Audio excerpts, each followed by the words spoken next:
வணக்கம் நண்பர்களே. நம்ம இப்போ இந்த வேக்மேனில் ஒரு ஜீப் ட்ராவல், ஏன்னா அங்கே நிறைய இடங்களுக்கு நம்ம ஜீப்பில் மூலமாக தான் கூட்டிகிட்டு போவாங்க.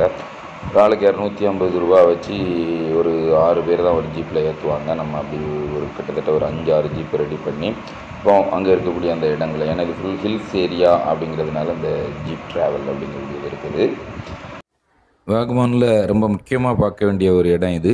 அந்த அட்வென்ச்சர் பார்க் அப்படின்னு ஒரு பார்க் இருக்குது. அங்கே இருக்கக்கூடிய அந்த கண்ணாடி நடைபாதை, மலை மேற்பரப்புலேருந்து அப்படியே பள்ளத்தாக்குள்ளாடி அந்த கண்ணாடி பாதையை நீட்டிச்சு விட்டுருப்பாங்க. அதில் அப்படியே நம்ம வாக் பண்ணி த்ரில்லிங்காக நடந்து போயிட்டு வரலாம். இங்கே நிறைய கேம்ஸ் இதே மாதிரி த்ரில்லிங்காக இருக்குது. ஒவ்வொன்றையும் விளையாடணும் அப்படின்னு சொன்னால் தனித்தனியாக பே பண்ணணும், நிறைய மணி கொண்டு போகணும். அப்போ தான் இங்கே வந்து எல்லா இதையும் நம்ம என்ஜாய் பண்ண முடியும். உண்மையை சொல்லணும் அப்படின்னு சொன்னால் நம்ம அந்த அட்வென்ச்சர் பார்க்கில் பெரிய அளவில் என்ஜாய் பண்ணலை. ஏன்னா நிறைய காசு கொடுக்க வேண்டியது இருந்துச்சு. அங்கே இருக்கிறத அப்படி சுற்றி மட்டும் பார்த்துக்கிட்டு அப்படியே நம்ம அடுத்தால ஜீப் எடுத்துகிட்டு அடுத்த இடத்துக்கு வந்துட்டே இருக்கிறோம்.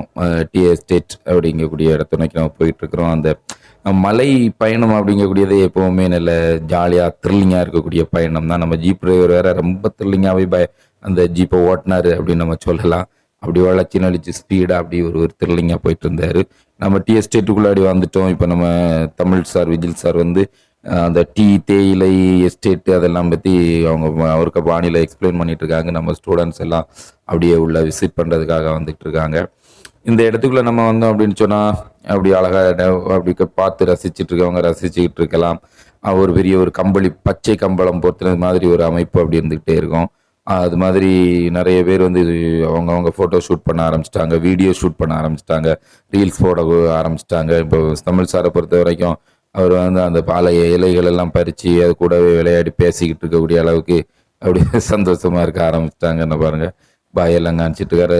நம்ம பயாலஜி சார், அவர் வந்து அவருக்கு ஒரு பாட்டனி ஒரு பிரிவு அப்படிங்கிறதுனால அதில் வேற எக்கோ கிளப்பில் இருக்கிறதுனால அந்த இலைகளை பறித்து சேமிச்சிட்டு இருக்காரு. அவர் வீட்டுக்கு கொண்டு போய் ஏதாவது நம்ம ஆராய்ச்சி பண்ணலாம் அப்படிங்கக்கூடிய ஒரு ஐடியா ஏதாவது இருக்கலாம். அதனால் அதை பறித்து பார்த்து செய்துட்ருக்காரு. நான் சொன்னேன் பார்த்தீங்களா, நம்ம ஸ்டூடெண்ட்ஸு வழக்கம் போல் டான்ஸ் ஆடி அந்த ரீல்ஸுக்குள்ள வீடியோஸ் எல்லாம் ரெக்கார்ட் பண்ண ஆரம்பிச்சிட்டாங்க.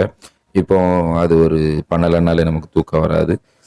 இப்படி ஒருத்தர் அவங்க வகையில் என்ஜாய் பண்ணிட்டு இருக்காங்க நண்பர்களே. அந்த இதுக்குள்ளே தான் நம்ம அந்த டீ எஸ்டேட்டு அது அழகை பார்த்து அப்படி பார்த்தீங்கன்னா எவ்வளோ பெரிய ஏக்கர் இங்கே நம்மளால் அந்த ஏக்கர்களை கணக்கிடவே முடியல. அந்த அளவிற்கு இங்கே மட்டும் இல்லைங்க, எங்கே பார்த்தாலும் அங்கங்கே மக்கள், மாணவர்கள் எல்லாம் நின்று ஷூட் பண்ணிட்டு இருக்காங்க.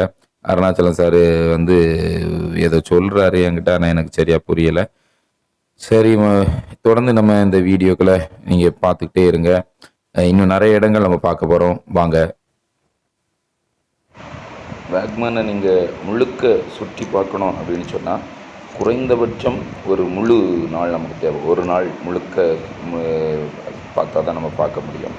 எல்லாமே அங்கே இருக்குது. கிட்டத்தட்ட ஒரு 10-12 இடங்கள் இருக்குது. அதில் வந்து அருவிகள் இருக்குது, போட்டிங் இருக்குது, அப்புறமா நிறைய த்ரில்லர் அட்வென்ச்சர் பார்க் அப்படின்னு ஒரு பார்க் இருக்குது. நிறைய விஷயங்கள் இருக்குது.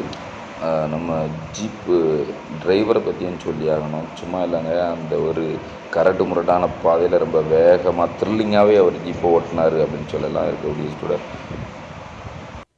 இப்போது நம்ம வந்து நிற்கக்கூடிய இந்த இடம் தான் வேக்மேனில் இன்னொரு முக்கியமான த்ரில்லிங்கான சூப்பரான செம்மையான இடம் அப்படின்னு நம்ம சொல்லலாம். இந்த இடத்துல வந்தாச்சு அப்படின்னு சொன்னால் நமக்கு நேரம் போகிறதே தெரியலை அப்படிங்கக்கூடிய அளவுக்கு அந்த என்ஜாய்மெண்ட் இருந்து அப்படின்னு சொல்லலாம். இங்கே வந்து இது சூசைட் பாயிண்ட் அப்படின்னு சொல்கிறாங்க, அதாவது தற்கொலை புள்ளி. அதாவது பொதுவாக நம்ம ஊட்டி, கொடைக்கானல் போன்ற எந்த மலைப்பிரதேசங்களுக்கு போனாலுமே அங்கே வந்து சூசைட் பாயிண்ட் அப்படின்னு ஒரு இடம் கண்டிப்பாக இருக்கும். அது எப்படி அப்படின்னு சொன்னால் ஒரு பெரிய பள்ளத்தாக்கு. அது வந்து நம்ம குதிச்சிட்டோம் உள்ள விழுந்துட்டோம் அப்படின்னு சொன்னால் நமக்கு எலும்பு கூட மிஞ்சாது. அங்கே நின்று தான் நம்ம சார் கையை காணிச்சு பறந்துடலாமா அப்படின்னு பார்த்துக்கிட்டு இருக்கிறாரு. அங்கே அவரை ஃபாலோ பண்ணி மற்றவங்களாம் அதுக்கு ரெடி ஆகிட்டாங்க போல் இருக்குது. போயிட்டா அவ்வளோதாங்க, ஒரு சின்ன எலும்பு கூட மிஞ்சாது. பாருங்கள், அவ்வளோ பெரிய ஒரு பள்ளத்தாக்கு. அந்த இடத்துல நிற்கிறதே நமக்கு அப்படி ஒரு பரபரப்பு, படபடப்பெல்லாம் உருவாக்கிச்சு அப்படின்னு சொல்லலாம். அதுவும் ஒரு வித்தியாசமான அனுபவமாக தான் இருந்துச்சு. இந்த இடம் தற்கொலை புள்ளி அப்படிங்கக்கூடியது அங்கே பாருங்கள், சத்தம் போட்டு பார்க்குறாங்க. நம்ம ஏன்னா மலைப்பிரதேசங்கள் எதிரொலி கேட்பதே ஒரு பெரிய த்ரில்லிங் சூப்பராக இருக்கும். இப்போ வந்து நம்ம ஸ்டூடெண்ட்ஸில் அந்த சூசைடு பாயிண்ட்டை செல்ஃபி பாயிண்ட் ஆக்கி செல்ஃபி எடுத்துட்டாங்க. இப்போ பார்த்திங்கன்னா நம்ம அந்த தற்கொலை புள்ளியினுடைய இருக்கக்கூடிய அது ஒரு பாறை மேலே உட்காந்து அந்த இயற்கை அழகை அந்த பள்ளத்தாக்கை அப்படியே பார்த்து ரசிச்சுக்கிட்டு இருக்கோம். பாருங்கள் எவ்வளவு பிரமிப்பாக இருக்குது அப்படிங்கக்கூடியதை பார்த்துக்கிட்டு இருக்கிறோம். உண்மையிலேயே ஒவ்வொரு இடங்களும் ஒவ்வொரு விதமான ஒரு உணர்வினை நமக்கு ஏற்படுத்துகின்றது, வித்தியாசமான உணர்வுகளை ஏற்படுத்துகின்றது அப்படிங்கிறது தாங்க உண்மை. இந்த பேக்போன் வீடியோ உங்களுக்கு கண்டிப்பாக பிடிச்சிருக்கோம் அப்படின்னு நினைக்கிறேன். உங்களுக்கு பிடிச்சிருந்தால் லைக் பண்ணுங்கள், ஷேர் பண்ணுங்கள், உங்கள் கமெண்ட்ஸ் பண்ணுங்கள், கண்டிப்பாக உங்கள் நண்பர்களோடு ஷேர் பண்ணுங்கள், நிறைய வாட்ச் பண்ணுங்கள், ஃபுல்லாக பாருங்கள். இப்படி விதவிதமாக நம்ம போடணும், இன்னும் நிறைய இடங்களை போடுறதாக நம்ம வச்சுருக்குறோம். இந்த மாதிரி நிறைய சுற்றுலா இடங்களுக்கு போகணும். பொதுவாக சுற்றுலா அப்படிங்கக்கூடியதே நம்மளுக்கு ஒரு பெரிய ரெஃப்ரெஷ்மெண்ட்டை, ஒரு புத்துணர்ச்சியை மனசுக்கும் உடலுக்கும் அறிவுக்கும் கூட அது தருது அப்படிங்கிறது.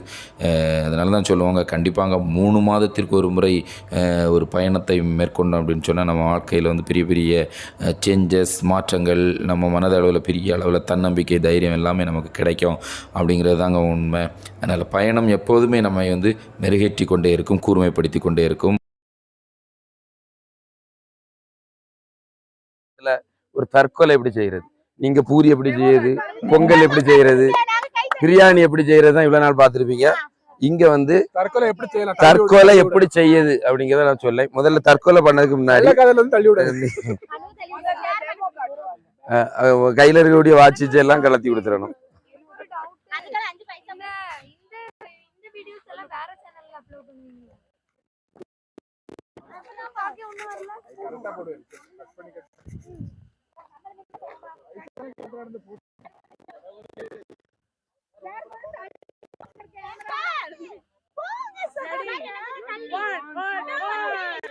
Ready?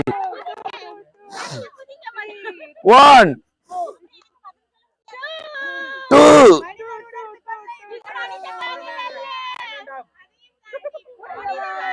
3, 4, 5, 6